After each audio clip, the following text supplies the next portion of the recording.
함께 사도신경으로 신앙 고백 드리겠습니다. 전능하사 천지를 만드신 하나님 아버지를 내가 믿사오며 그 외아들 우리 주 예수 그리스도를 믿사오니 이는 성령으로 잉태하사 동정녀 마리아에게 나시고 본디오 빌라도에게 고난을 받으사 십자가에 못 박혀 죽으시고 장사한 지 사흘 만에 죽은 자 가운데서 다시 살아나시며 하늘에 오르사 전능하신 하나님 우편에 앉아 계시다가 저리로서 산자와 죽은 자를 심판하러 오시리라. 성령을 믿사오며 거룩한 공예와 성도가 서로 교통하는 것과 죄를 사하여 주시는 것과 몸이 다시 사는 것과 영원히 사는 것을 믿사옵나이다. 아멘. 찬송가 420장, 찬송가 420장 함께 찬양하겠습니다. 너 성결케 위해 늘 기도하며 너 주 안에 있어 늘 성경 보고 온 형제들 함께 늘 사귀면서 일하기 전마다 너 기도하라. 너 성결케 위해 내 머리 숙여 저 은밀히 계신 내 주께 빌라. 주 사귀어 살면 주 닮으리니 널 보는 이마다 주 생각하리. 너 성결케 위해 주 따라가고 일 다급하여도 당황치 말고 참 즐거울 때나 또 슬플 때나 너 주님만 믿고 늘 따라가라. 너 성결케 위해 늘 기도하며 내 소원을 주께 다 맡기어라. 너 성령을 받아 주 섬겨 살면 저 천국에 가서 더 잘 섬기리. 이 시간 예배를 위해서 임수지 청년 기도해 주시겠습니다. 하나님, 오늘을 허락하시고 각자 예배할 수 있는 자리에 우리를 불러주시니 감사합니다.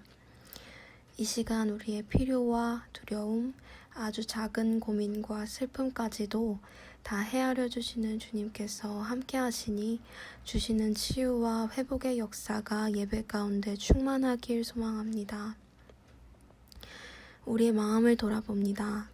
마음이 갈급한지 사라지고 썩어질 것들로 가득 채워져 배부르진 않은지 돌아봅니다. 우리의 욕심과 자랑 그리고 근심과 걱정들로 짐이 무겁다면 다 내려놓고 하나님 앞에 빈손으로 나아가길 원합니다. 채워주실 하나님의 사랑과 은혜를 기대하며 마음의 자리를 온전히 내어드리오니 함께하여 주세요. 이 시간 귀한 말씀을 전해주실 목사님을 위해서 기도드립니다.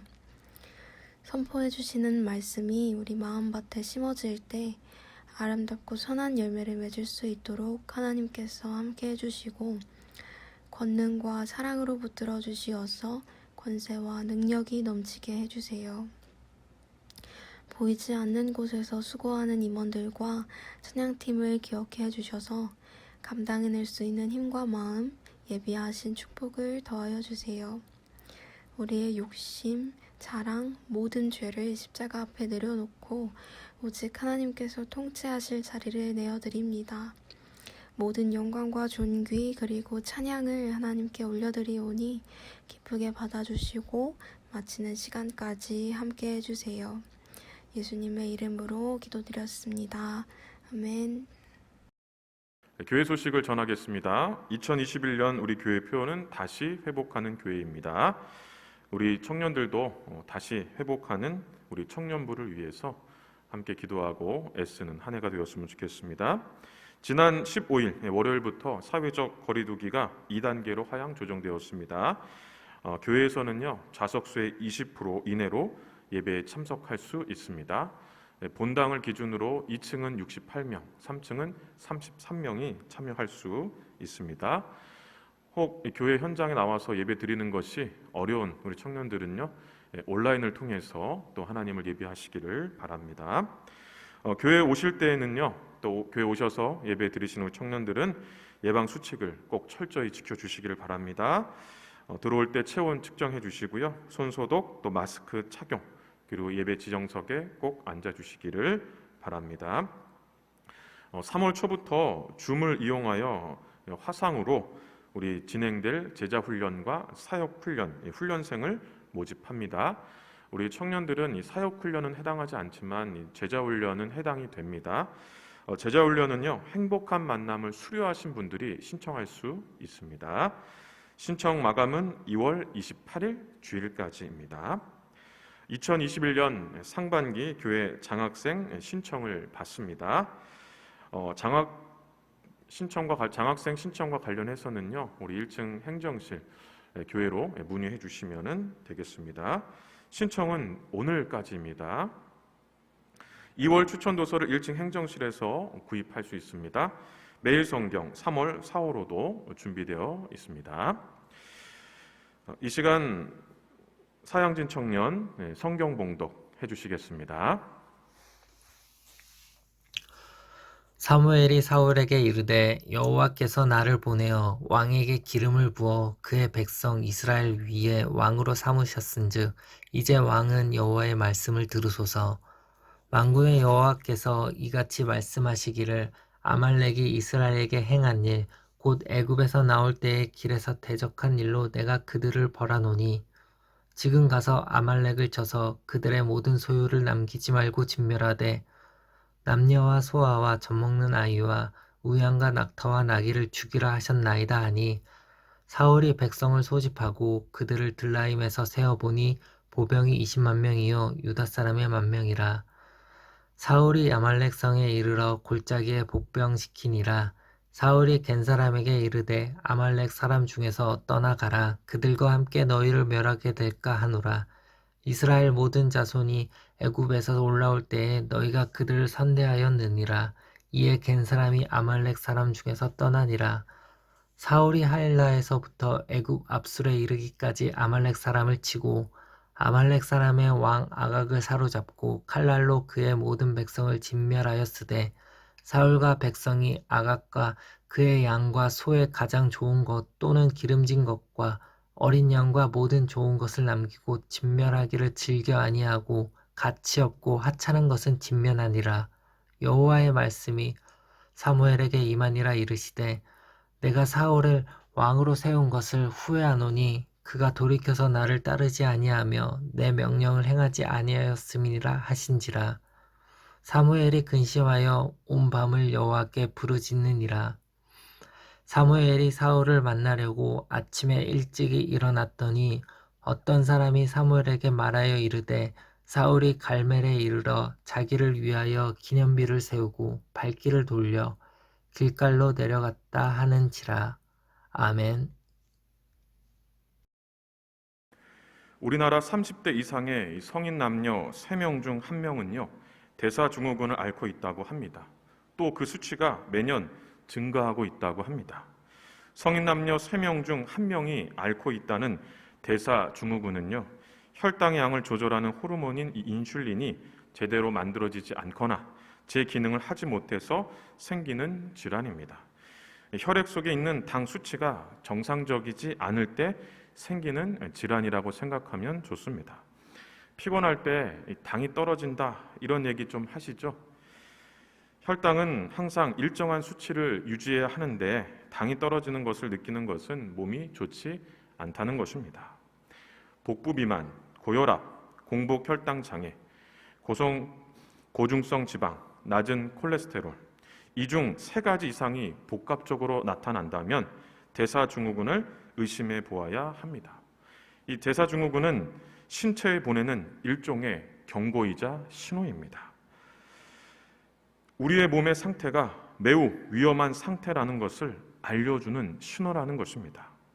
대사증후군뿐만 아니라 우리의 몸의 상태가 매우 위험한 상태임을 혹은 몸에 이상이 있음을 알려주는 신호가 있습니다. 예를 들어 평소보다 트름이 자주 나온다면 위염이나 위암을 의심해 보아야 합니다. 꼭 암이 아니더라도 위에 문제가 있다는 신호입니다. 땀을 많이 흘리거나 더위를 못 참을 때, 열이 많아서도 아닌데 이런 현상이 있다면 갑상선 기능 항진증을 의심해 보아야 합니다. 손톱이 희거나 노랗게 될 때 이 흰 손톱은 만성간염, 영양결핍을 의심해 보아야 하고, 노란 손톱은요 황달, 폐질환을 의심해 보아야 합니다. 요통을 동반한 복부 통증이 잦다면 내장 질환을 의심해 보아야 합니다. 이런 증상들이 있다면 대수롭지 않게 생각하지 마시고 병원에 가서 진료를 받아보아야 합니다. 이렇듯 우리의 몸의 상태가 매우 위험한 상태일 때, 혹은 몸에 이상이 있을 때 우리의 몸에는 신호를 보냅니다. 그러나 이 신호를 무시하게 되면 우리의 몸은 회복이 어려운 상태가 될 수도 있습니다. 병으로 고생하게 될 수도 있습니다.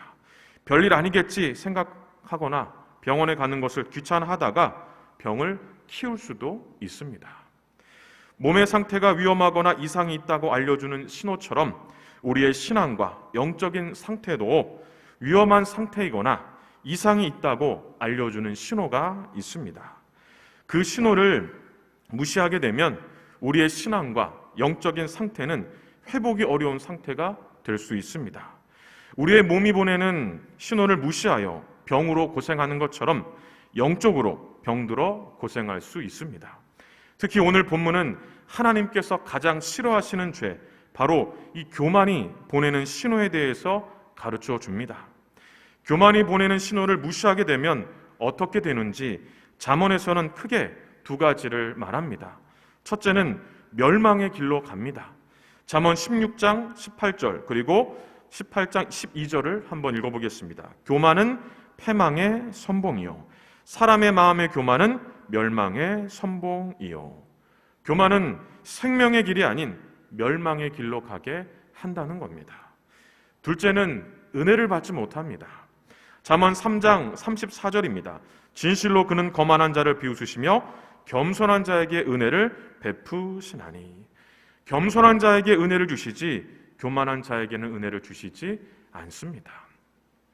우리의 몸이 보내는 신호를 무시하면 병으로 고생하게 되는 것처럼 교만이 보내는 신호를 무시하게 되면 멸망의 길로 가거나 은혜를 받지 못하는 영적인 고통을 받게 된다는 겁니다. 오늘 본문을 통해 교만이 보내는 신호가 무엇인지 함께 살펴보고 우리의 신앙과 영적인 상태가 어떤지를 진단해 볼 수 있기를 바랍니다. 교만이 보내는 첫 번째 신호는 하나님의 말씀이 들리지 않습니다. 사무엘상 14장에 보면 사울은 이스라엘의 왕이 되고 대적들과의 전쟁에서 승리하게 되자 교만해졌습니다. 오늘 본문 12절에서는 자기를 위해 기념비까지 세웠습니다. 하나님께서 하신 것인데 자신이 한 것처럼 생각했다는 겁니다. 사울은 점점 교만해졌습니다. 하나님은 아말렉과의 전쟁을 앞두고 사울에게 아말렉을 진멸할 것을 말씀하셨습니다. 하나님께서 아말렉과의 전쟁을 허락하신 것은 국가의 유익을 위해 전쟁 후 얻을 수 있는 전리품을 위해서가 아닙니다. 당시 전쟁은 많은 전리품을 취해서 국가 경제를 부강하게 하기 위해서 하는 경우가 많았습니다. 그러나 아말렉과의 전쟁은 이런 전쟁이 아닙니다. 하나님은 사울과 이스라엘을 통해 아말렉을 심판하려고 하신 것입니다. 혹 하나님께서는 자비하신 하나님이신데 전쟁은 무자비한 것이 아닌가? 자비의 하나님께서 어떻게 전쟁을 허락하실 수 있을까라고 생각할 수 있습니다. 그러나 이것은 죄에 대한 심판입니다. 죄를 그대로 내버려 두면 어떻게 되겠습니까? 죄를 그대로 내버려 두는 것이 자비일까요? 아니면 심판을 통해 죄의 심각성을 가르쳐주고 다시는 죄를 범하지 않게 하는 것이 자비일까요? 3절에서 하나님의 뜻과 공의의 실현이라는 의미를 담고 있는 이 진멸이라는 표현처럼 하나님은 죄에 대한 하나님의 뜻과 공의를 실현하려고 하셨습니다. 출애굽 이후부터 아말렉은 죄악을 일삼고 이스라엘을 괴롭혔습니다. 아말렉의 죄악은요 날로 더해갔습니다. 야고보서 1장 15절에 보면 욕심이 잉태한 즉 죄를 낳고 죄가 장성한 즉 사망을 낳는다라는 말씀처럼 아말렉의 욕심은 점점 더 큰 죄악을 낳고 있었습니다. 하나님께서는 아말렉의 죄악을 더 이상 두고 볼 수 없었습니다. 전쟁을 통해 하나님의 뜻과 공의를 실현하려고 하셨습니다. 죄에 대한 심판은 어느 누구도 예외가 없습니다. 훗날 하나님의 백성인 이스라엘에게도 동일하게 적용되었습니다. 즉 하나님은 죄에 대해서는 타협하지 않으십니다. 물론 회개하기를 기다리시지만 아말렉과 같이 그 죄가 날로 더해간다면, 점점 더 큰 죄악을 낳고 있다면 하나님께서도 그냥 내버려 둘 수 없습니다.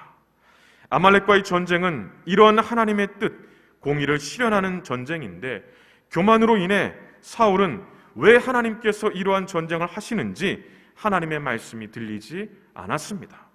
하나님의 말씀이 들려지지 않으니 사울은 자기가 하고 싶은 대로 했습니다.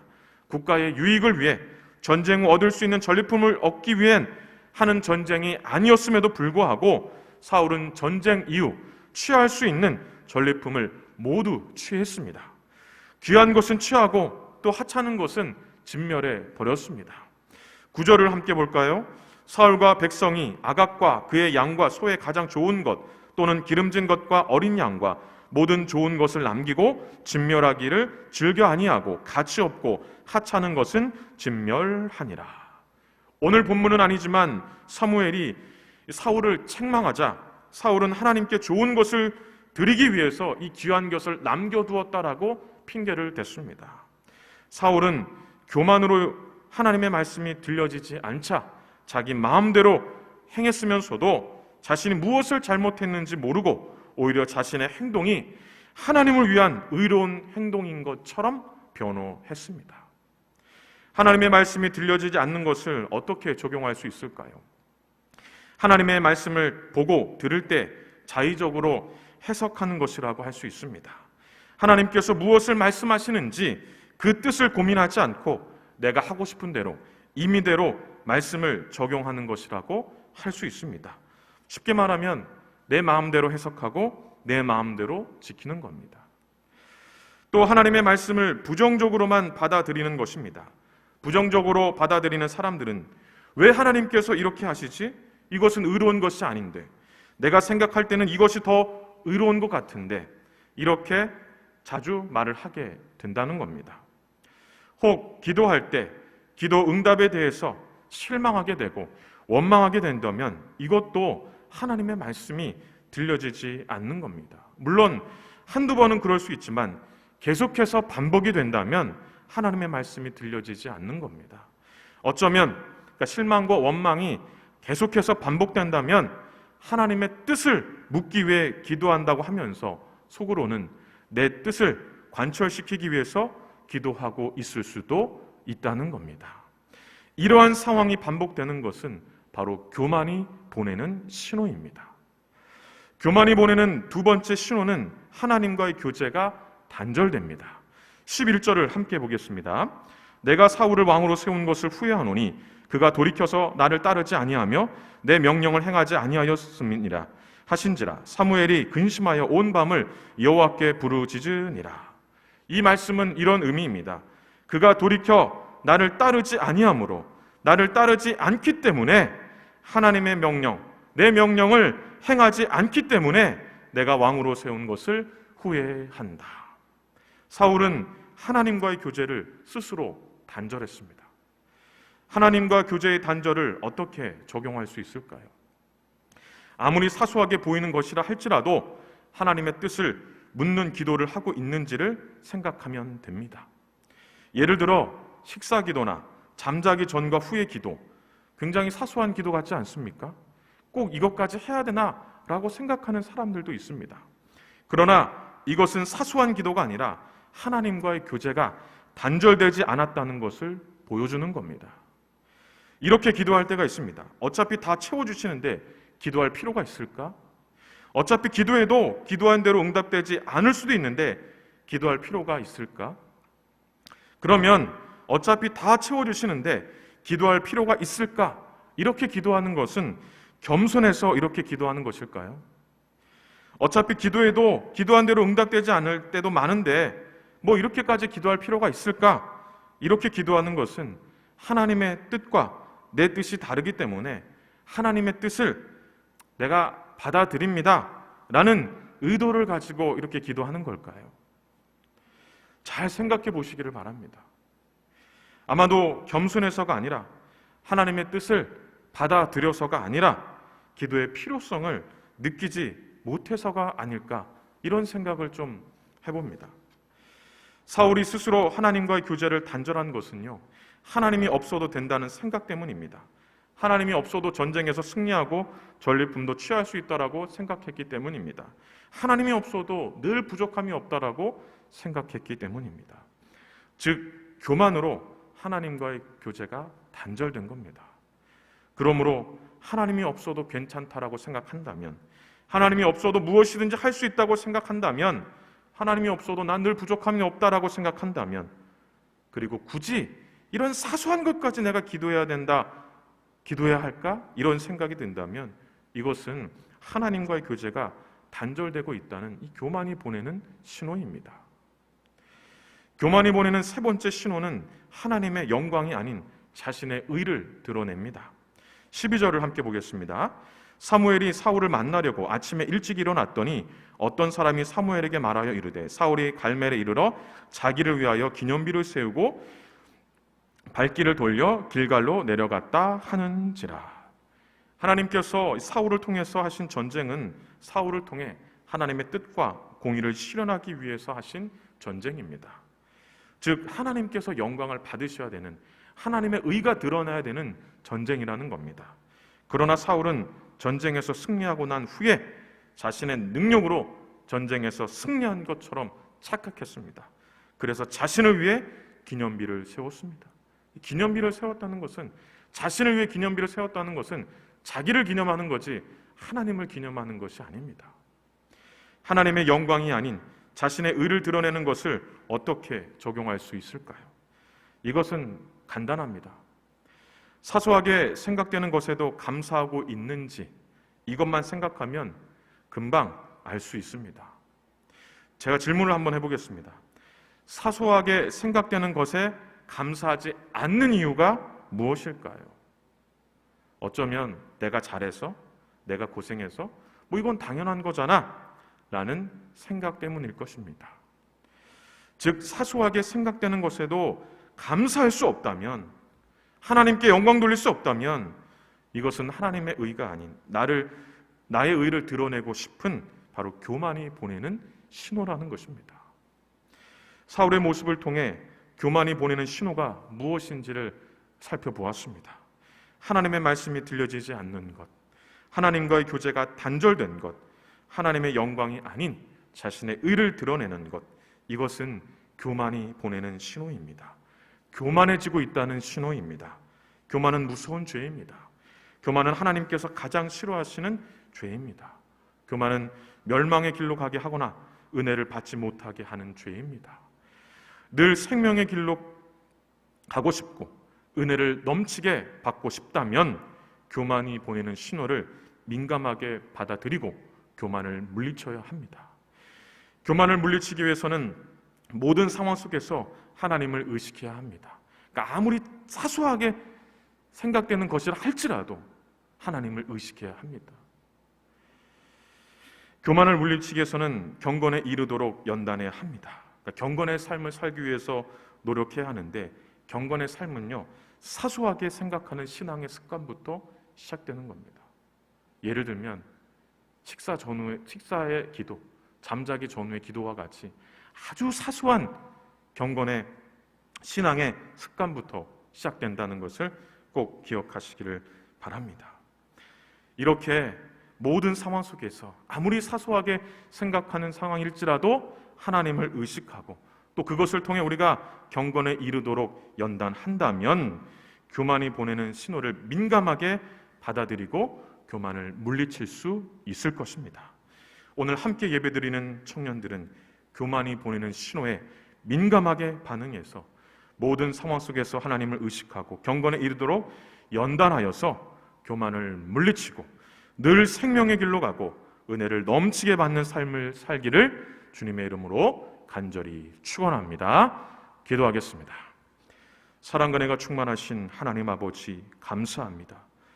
오늘 말씀을 통해 교만이 보내는 신호가 무엇인지를 가르쳐 주셔서 감사합니다. 하나님, 교만이 보내는 신호를 민감하게 반응할 수 있도록 도와주시고 이 교만을 물리쳐서 늘 생명의 길로 은혜를 넘치게 받는 삶을 살 수 있도록 하나님 인도하여 주시옵소서. 코로나로 인해서 어려움을 겪고 있는 이때에도 하나님 정말 주님 앞에 늘 감사하는 삶을 살게 하시고 반드시 믿음으로 이 어려운 상황들을 잘 이겨내서 하나님 앞에 늘 칭찬받는 종들이 되도록 우리 모든 청년들을 지켜 주시옵소서. 가정을 지키시고 하는 모든 일들 가운데도 하나님의 은혜가 넘치도록 주께서 복의 복을 더하여 주시옵소서. 오늘도 하나님 앞에 예배드리는 우리 모든 청년들에게 하나님께서 큰 은혜를 주시고 또 오늘 주신 말씀을 붙잡고 한 주를 능력 있게 살아갈 수 있도록 도와주시옵소서. 예수님의 이름으로 기도하옵나이다. 아멘.